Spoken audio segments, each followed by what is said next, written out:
Sometimes I try to give Donald Trump the benefit of the doubt because I'm really trying to understand the policy objective that he's trying to put forward. And then he says things like this, and I just lose all. I think we could say worldwide. I think you could go to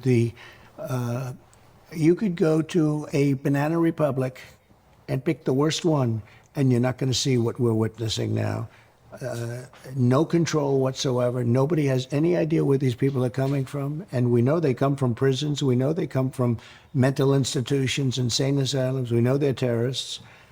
Nobody has ever seen anything like we're witnessing right now. It is a very sad thing for our country. It's poisoning the blood of our country.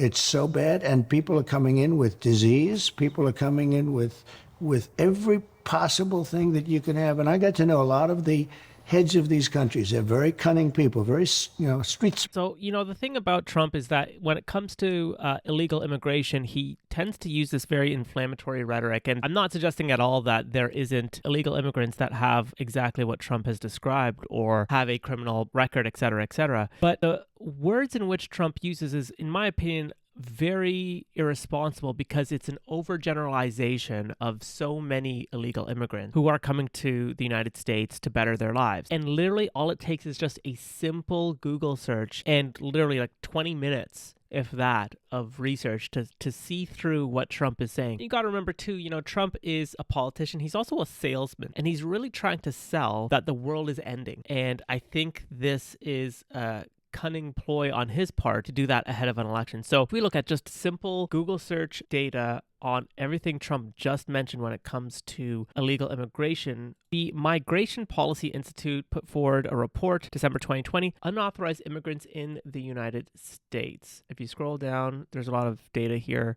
But if you scroll all the way down to socioeconomic characteristics of unauthorized immigrants, this is interesting. It says in 2018, almost 1/5 of unauthorized immigrants had a 4-year college degree compared to 1/3 of the overall U.S. population. So 1/5 of unauthorized immigrants have a 4-year college degree. Some unauthorized immigrants, both those with more and less formal education, were employed in industries that have become essential during the COVID-19 pandemic, such as healthcare, agriculture, food processing, and transportation. Now, I don't know if the Migration Policy Institute is politicized in any way, but that stat alone doesn't really run along what Trump is trying to tell people all illegal immigrants are about. And I think what Trump is also doing, is he's highlighting things that have happened to some people, and now he's putting that as part of his platform. And I don't think that's a good thing. And that's, again, just a simple Google search. You find migration policy. The other thing I want to share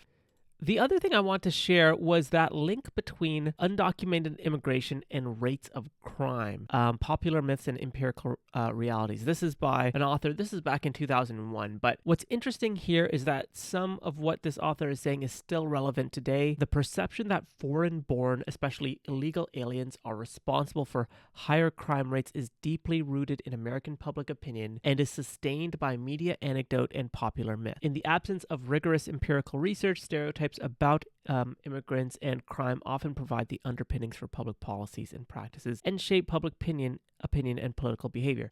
This is the most important point because going back to what Trump had said, it's very inflammatory what Trump's saying and the language that he's using, and that shapes public opinion. And again, it goes against the research. And so if we go back, this is comparing crime rates between undocumented immigrants, legal immigrants, and native-born U.S. citizens in Texas. So this was released in 2020. One thing I like about this research is that it up front. It says, despite its centrality to public and political discourse, we lack even basic information on fundamental questions regarding undocumented immigrants and crime. This stems largely from data constraints. I love research that openly states the limitations of its research up front so that you already know going in what some of the caveats are with any of the conclusions. Our findings help us understand why the most aggressive immigrant removal programs have not delivered on their crime reduction promises and are unlikely to do so in the future. So again, I don't know if PNAS is politically motivated, right? So that's always the underlying question I have when I'm looking at research. It's like, is this think tank, organization, etc., right or left? Do they have a vested interest in supporting Trump or going against Trump? And what I'm seeing here is that there's actually really good data here that we can't avoid when we talk about illegal immigration in the United States. So there's a lot of data, but if you scroll down, this is really interesting. Total crime rates 2012 to 2018. So the time period is only 7 years, but if you look at violent crime, property crime, and drug violations and traffic violations, US born versus legal immigrant versus undocumented, the undocumented are low in all of these areas. And this is really, really fascinating. Now, of course, this is only Texas, and it's only between these years. So those are some limitations. But that alone could start shedding light as to the complexity of this issue, and that it's not nearly as simple as what Trump had mentioned in that quick snippet. And again, knowing Trump, he's a salesman. He needs to get his talking points in so that he rallies the base. But I think it's very not only disingenuous, but it works against developing public policy that I think is actually responsive to what the research is showing. The research goes on to show that homicides, assaults, robberies, sexual assaults, burglaries, thefts, arson are all lower based on undocumented immigrants in Texas between 2012 to 2018. So very interesting findings here. Again, this does not take a lot of research and a lot of time. This literally took less than 20 minutes to find, but it is really fascinating. So total crime rate 2012 to 2018, we can see that the undocumented immigrant is much lower than the citizen and the legal immigrant. Very interesting there. And then property crime rate. Basically, everything is lower that this research has found. So if we go down further, what's interesting about their conclusions is that the results have important theoretical and policy implications. Regarding public policy, these findings clearly run counter to some of the basic assumptions. Debates about undocumented immigration will no doubt continue, but they should do so informed by the available evidence.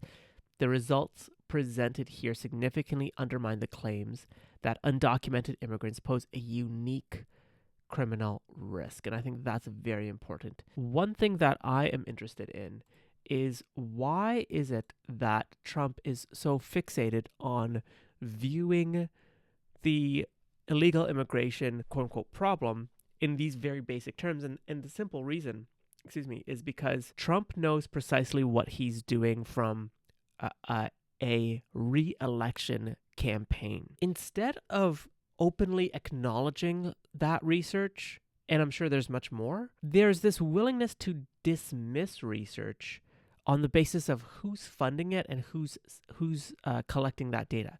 Now, I will say there may actually be a point there because there are very politicized think tanks.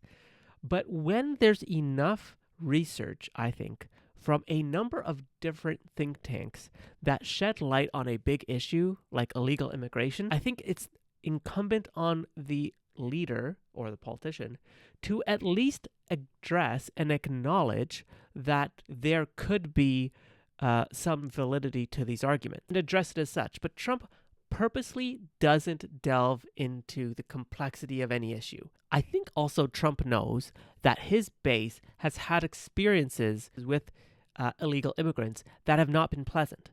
And they feel like they can't say anything because the data that I've just presented is in aggregate. So if you are a homeowner and your home has been broken into, or you face property theft or a violent crime from an illegal citizen, you don't want to talk about the macro level impact of illegal immigration because of what you've experienced. Perhaps there's this PC culture to not talk about it. Despite what we might think, whatever happens to you in your personal life is in fact how you orient your life to be. So for example, if you go to New York City and you get robbed, it's really hard for you to go back to that same street and feel comfortable. But here comes along a leader who leans into what you've experienced and says we need to do something about that. And I think that's what Trump is doing here on illegal immigration. He's dumbing it down to what he's heard on the campaign trail, and he's negating the research, which is very complex. And it's all a ploy to get reelected. So when we're listening to politicians talk about these very important topics, it's important to have in the back of our minds that these are salespeople at the end of the day, and they want your vote. They want your attention. They want you to listen to what they have to say. And how they're going to do that is by using inflammatory rhetoric as much as possible. Okay, folks, I hope you enjoy that. As always, let me know what you think. Comments below. Subscribe above Open Minds Podcast. Let me know what you think. Again, my whole purpose here is to engage in really thought-provoking conversation. I hope you found merit in this one. I will be uploading more regularly, so wait for it, check it out, and I'll catch you in the next one.